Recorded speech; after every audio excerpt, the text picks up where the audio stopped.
My wife declared, "From now on, my parents make our decisions." I just nodded. Then I served them all eviction notices. 3 days later, they called me crying from a motel room. I, 38 male, am, or I guess was, a happily married man. Or so I thought. My wife Julia, 35, and I have been together for a decade. We built a life, a nice one. We have a beautiful home, the kind with a little garden out back that I'm ridiculously proud of. Here's the kicker. The house is mine. I bought it before we even met. It's in my name, and my name alone. This is a very important detail. Julia's parents, Albert and Evelyn, are a lot. They've always been involved, but in that passive-aggressive way that makes you feel like you're constantly being judged on your choice of cheese. For years, I've smiled and nodded. I've hosted the holidays, endured the backhanded compliments about my quaint hobbies, and even let Albert advise me on my career path, despite the fact he's been retired since I've known him. About 6 months ago, Albert had a bit of a health scare. Nothing life-threatening, thank God, but it was enough to send Evelyn into a tailspin. Suddenly, they couldn't possibly manage on their own anymore. Their big rambling house was too much work, and they needed to be closer to their darling Julia. I'm a reasonable guy. I suggested we look into some lovely assisted living communities in the area. They had pools, social clubs. I even found one with a pudding green for Albert. This was met with a level of horror usually reserved for discovering a spider in your cornflakes. Julia, bless her heart, was caught in the middle. She'd come to me, wringing her hands, saying, "They just love me so much, you know?" I knew. I also knew they were master manipulators. The pressure mounted. Tears were shed. Guilt was dispensed like after-dinner mints. Finally, against my better judgment, I relented. I agreed they could move in with us. We have a guest suite downstairs with its own bathroom and a small sitting area. It would be cozy. For the first month, it was almost bearable. Then the suggestions started. "You know, Jesse," Evelyn would say, peering into my spice rack, "a real chef organizes his spices alphabetically. That driveway is a bit of a mess, son." Albert would add, sipping my best whiskey, "A man should take pride in his concrete." It escalated. They started rearranging the living room furniture while I was at work. Evelyn decided my prize-winning roses were a bit garish and needed to be replaced with something more tasteful, like beige-colored shrubs. I came home one day to find my favorite armchair, the one I inherited from my grandfather, had been moved to the garage because it clashed with the new aesthetic. I tried talking to Julia. "Honey," I said, as calmly as I could, "your parents are redecorating my house and drinking all my good scotch." She gave me that pained look. "They're just trying to help, Jesse. They're adjusting. It's hard for them." The final straw came last Tuesday. I had cooked dinner, a nice risotto. I'm not a professional chef, but I do all right. I was rather pleased with it. Albert poked at it with his fork. "It's a bit mushy, isn't it? In my day, men didn't fuss so much in the kitchen. They provided." Evelyn chimed in. "Julia, dear, you're looking a little pale." "Jesse, are you making sure she's eating enough protein?" I just looked at Julia, waiting. She just stared at her plate. Later that night, I tried again. I sat on the edge of the bed. "Julia, we can't go on like this. This is my home. We need to set some boundaries." She finally looked at me, and her expression was one I'd never seen before. It was resolute. "I've been thinking about that," she said, her voice eerily calm. "And I've made a decision. My parents have been through a lot. They have wisdom and experience that we just don't have." I waited. "From now on," she declared, "my parents make our decisions. All of them. Financial, household, everything. It's for the best. They know what's right for us." I swear, the world tilted on its axis. I stared at her. At this woman I thought I knew. I saw her in-laws' smug satisfaction reflected in her eyes. I saw a future of beige shrubs and mushy risotto and being told how to be a man by a guy who hadn't worked a day in 20 years. Something inside me didn't break. It clarified. The hurt was there, a sharp cold spike in my chest, but it wasn't a hot, raging fire. It was a block of ice. I looked at her, at the stranger wearing my wife's face, and I just nodded. "Okay," I said. A wave of relief washed over her face. She actually smiled. "Oh, thank you for understanding. I knew you would. This will make everything so much easier." Yes, I thought, it will. Update. Well, folks, it's been an interesting 7 days in the People's Republic of Albert and Evelyn. Thank you for all the support on my last post. It's nice to know I'm not crazy. Or maybe I am, but at least I'm in good company. Julia's announcement was like flipping a switch. The subtext just became text. My in-laws went from being guests to feudal lords overnight. The first official decision was made the very next morning. I was getting ready for my Saturday morning bike ride when Albert appeared in the kitchen, wearing one of my bathrobes, I might add. "Jesse," he announced, not asked, "Evelyn and I have decided that your cycling hobby is too dangerous, and frankly, a little juvenile. We'll be selling the bicycle." I just looked at him. My beautiful carbon fiber road bike. My pride and joy.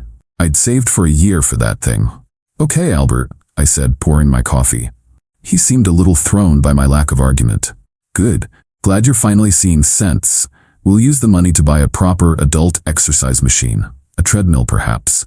Evelyn wants one with a screen so she can watch her shows." Later that day, I found him in the garage taking pictures of my bike. To make the sale go faster, he'd listed it on a community forum for a ridiculously low price. He told me he already had a guy coming for it. I didn't say a word. I just went back inside. The small indignities piled up. Evelyn decided our weekly grocery budget was frivolous and replaced my carefully curated list with one that consisted mainly of bran flakes, prunes, and off-brand tinned soup. "It's about fiscal responsibility," she declared, while simultaneously ordering a $200 set of orthopedic slippers for herself using the joint credit card. I saw the charge pop up on my banking app. Julia, for her part, was floating on a cloud of blissful denial. "Isn't this great?" she'd say. "Mom and Dad are taking so much pressure off us." She didn't seem to notice that our home now had the ambiance of a retirement home morgue. She didn't seem to notice the way I'd stopped talking, stopped smiling. She just saw my compliance and mistook it for agreement. But here's what they didn't see. They didn't see me on my lunch break, meeting with a very brisk, very efficient lawyer. I didn't just see a property lawyer. I saw one who specialized in divorce. I explained the situation with the house deed and the recent declaration. Her eyes widened. "Document everything," she said. "Every receipt, every conversation." They didn't see me later that afternoon opening a new bank account at a completely different bank. They didn't see me methodically rerouting my direct deposit to this new account. They also didn't see me log into our joint credit card account. I didn't report the slipper purchase as fraud. It wasn't, technically. But I did lower the card's spending limit to the bare minimum. And most importantly, I removed Julia as an authorized user. The request would take 24 to 48 hours to process. Her card would soon be just a useless piece of plastic. The best part? My little moment of quiet rebellion. Albert, true to his word, sold my bike. Some kid got a fantastic deal. Albert was so proud of himself. He handed me a wad of cash. "Here you go, son. The proceeds." He'd managed to get about a quarter of what it was worth. "Thanks, Albert," I said, and pocketed the money. That night, after they were all asleep, I went online. I found my exact bike, a newer model, in stock at a shop a few towns over. I used the cash Albert gave me as a down payment and put the rest on a new credit card I'd opened that day. It's being delivered next week. To a P.O. box, of course. Julia came to me on Thursday night.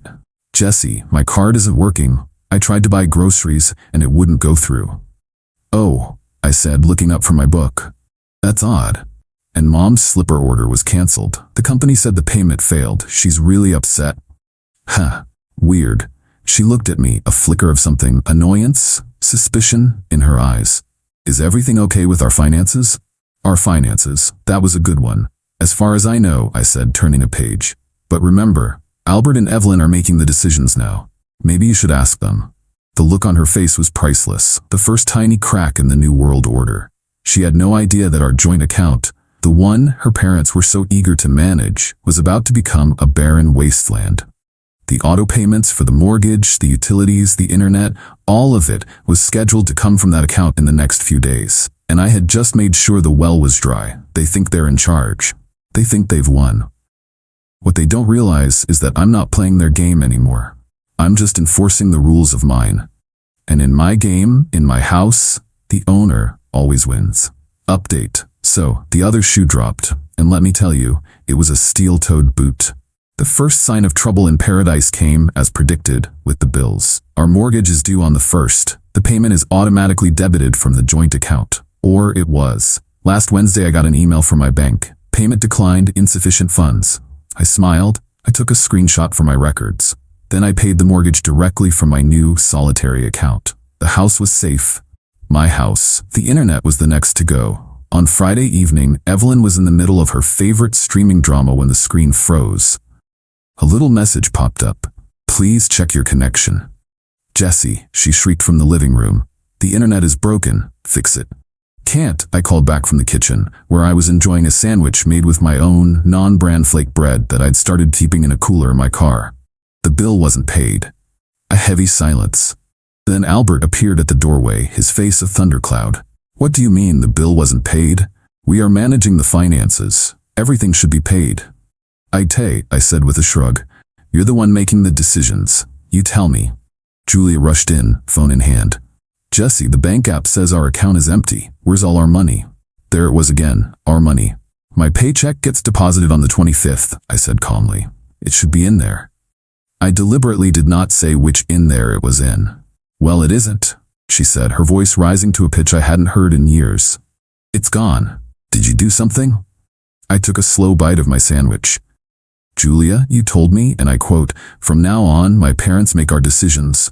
That includes financial ones. I assumed Albert and Evelyn had it handled. I've just been doing what I was told and staying out of it." I wish I had a picture of the three of their faces, the dawning horror as they realized their control was a phantom limb. They had the title, but none of the actual power. They'd been so busy playing king of the castle, they hadn't bothered to check if the castle had plumbing. This is when the real fun began. The next day, Saturday, I decided it was time. I'd let them marinate in their powerless panic long enough. While they were having a frantic whispered family meeting in the living room, I went to my office. I printed out some documents. 2 were official, lawyer-drafted, 30-day notice to quit forms. The third was a simple letter. I walked into the living room and placed 3 envelopes on the coffee table. 1 for Albert, 1 for Evelyn, and 1 for Julia. "What is this?" Albert sneered, snatching his. He tore it open. His face went from red to a sort of pasty white as he read the legal eviction notice. Evelyn read hers over his shoulder, her hand flying to her chest in a dramatic gasp. But it was Julia I watched. She opened hers slowly, her hands trembling. It wasn't a legal form. It was my letter. Her eyes scanned the page. Then they lifted to meet mine. The confusion, the anger, the dawning betrayal. It was all there. "You're divorcing me?" she whispered, her voice cracking. "You went to see a lawyer?" "That's the thing, Julia," I said, my voice quiet but firm. "This isn't a decision for your parents to make. This one is mine. I've retained counsel and will be filing on Monday." I gestured to her parents. "And they are no longer welcome in my home. They have 30 days. Evelyn found her voice first. "You can't do this. We are family." "You stopped being family when you decided I was your employee," I shot back. "And you," I said, looking at Julia, "stopped being my wife when you decided your parents' opinions were more important than our partnership." The scene that followed was spectacular. Albert started threatening legal action about his unlawful eviction. "Please do," I said, gesturing to the paper. "That's a legally binding notice for a tenant at will, Albert. Any lawyer worth his salt will tell you that you don't have a leg to stand on, but feel free to waste your money." Julia just started crying. Big, ugly, gulping sobs. "How could you, Jesse? After everything. I thought you loved me." "I did," I said. The past tense hung in the air, heavy and cold. "But love isn't a blank check, Julia. You and your parents tried to cash it, and it bounced." I turned and walked out. I went for a long walk. When I got back, they had retreated to their rooms. The war room was silent. The next 3 days were a masterclass in emotional blackmail. Loud conversations about my cruelty. Tear-stained notes. It was pathetic. Then this afternoon my phone rang. It was Julia. "Jesse," she sobbed, "you have to help us." "Why?" I asked. "What's wrong?" We're at a motel," she choked out. "The Happy Traveler Inn off the highway. The power got shut off this morning. Mom couldn't handle it. We packed some bags." I had, of course, paid the electricity bill for my new account, but I had also called the power company to have the account's responsibility formally transferred to my name alone. I suspect the request triggered a bureaucratic mix-up that led to an early shutoff. A happy accident. "My dad tried to use his card to pay for the room," she continued, "and it was declined. They don't have any money, Jesse, you cut them off." I could hear Evelyn wailing in the background. "So the decision makers," I said, unable to resist, "made the decision to check into a motel they couldn't afford. A bold strategy." "Please, Jesse," she begged. "Let us come home. We can talk about this." A brief moment of pity washed over me. A sad, pathetic mess. But then, I remembered her smug look as she handed my life over. I remembered my grandfather's chair in the garage. The ice in my veins solidified. "No, Julia," I said calmly. "There's nothing to talk about. My lawyer will be in touch with yours. You all made your decision. Now you get to live with it." I hung up, and for the first time in a long time, my house was truly quiet. And it was all mine. Final update. It's been a while. Life has recalibrated. The quiet in my house is no longer unsettling. It's peaceful. The beige has been vanquished. My grandfather's armchair is back in its rightful place, and my spice rack is a chaotic, beautiful mess that only I understand. It's perfect. For those who followed this saga, you deserve a conclusion. Justice isn't always loud. Sometimes it's just the quiet, inevitable result of people's own bad choices. After the motel call, I held firm. Communication went through our lawyers, as it should. Albert, true to form, tried to sue me. He filed a claim for unlawful eviction. The court date was last month. I showed up in a suit.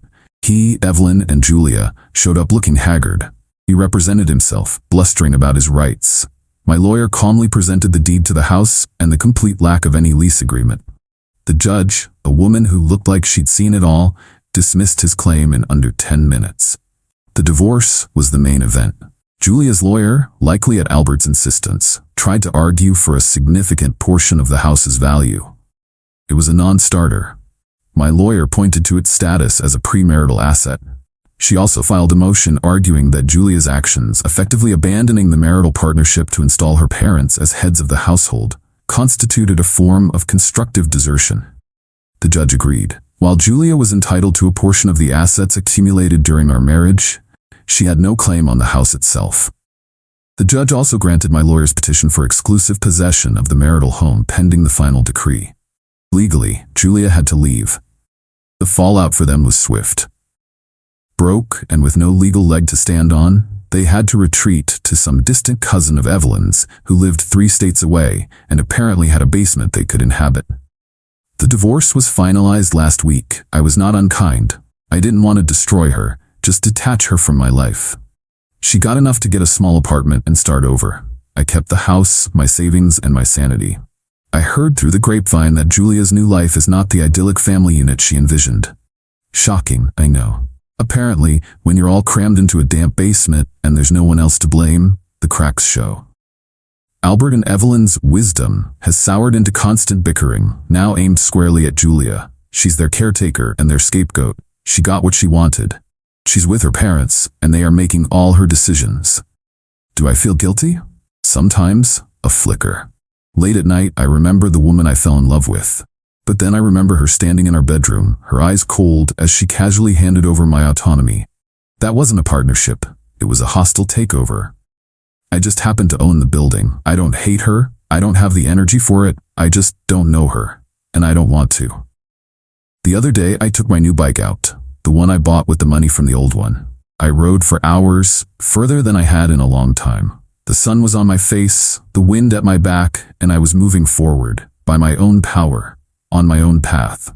And when I got home, the only person there to greet me was the silence, and it sounded like freedom.